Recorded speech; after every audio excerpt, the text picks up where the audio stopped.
flooded in there.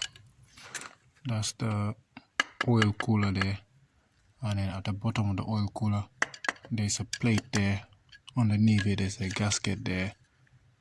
I'll change the gasket for the oil cooler. There's a plastic housing here. They usually get cracked sometimes. There's a gasket there as well.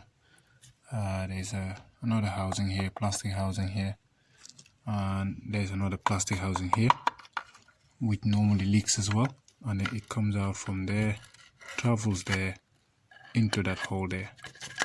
So in order to remove this,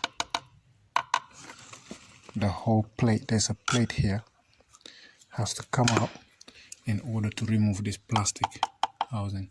You can see this is why I have to change the engine oil, because whenever you remove the cooler, the engine oil mixes with the water there, so it all start to, the cover is out, and that plastic housing I was telling you about goes in here, and it normally leaks coolant, and it goes like down here and into the middle.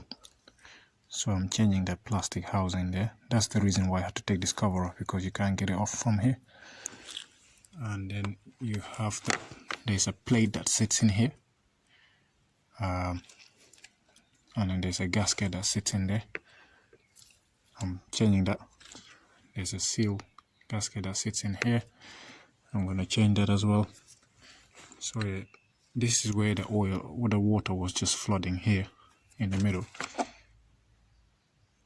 So everything there is out. That's this plastic housing here, which goes behind that whole bit there. So you can't take this housing off, because you can't get to these screws, and you cannot get to the bottom screws.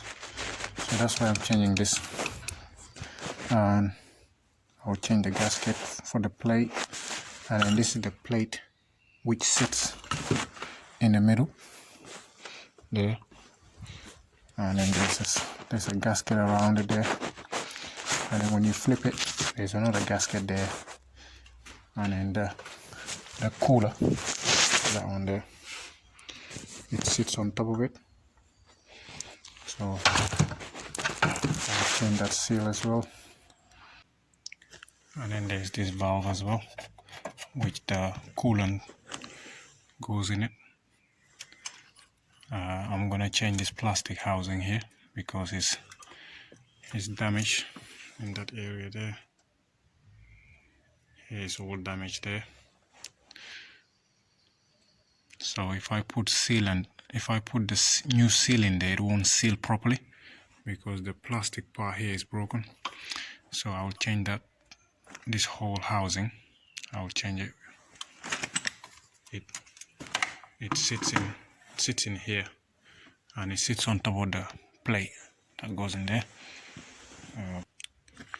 Nice and clean there. Everything is all cleaned up. Yeah. And this is all the parts here.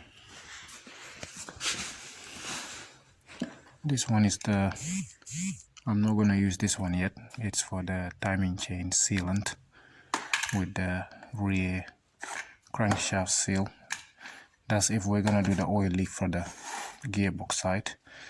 That one I'm not gonna use yet, but all of these ones is part of the coolant system. So there's some new bolts, injector bolts there. When I'm doing the left cam cover, it's leaking oil. I'm gonna remove all the I'm gonna remove the 3 injectors on the driver's side. So injector screws. These are seals for the coolant, seals for the coolant, seals for the coolant, coolant seal as well again. All to do with coolant seal. This is the cover that goes behind the plate. That's the valve there, new one there. It's part of the coolant system. These are injector couple seals. This is the cam cover seal for the oil leak. And this is a coolant there. Engine oil filter, engine oil there, engine oil. oil seals.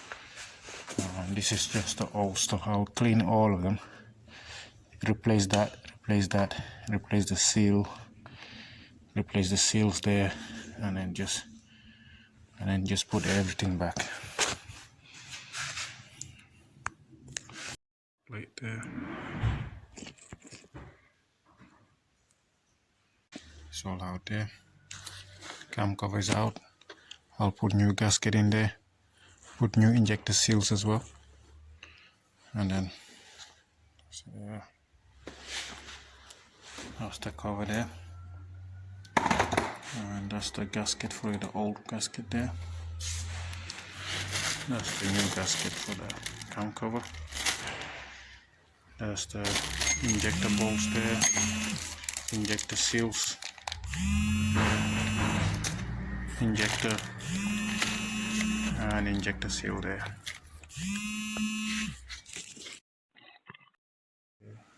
It's all back together now.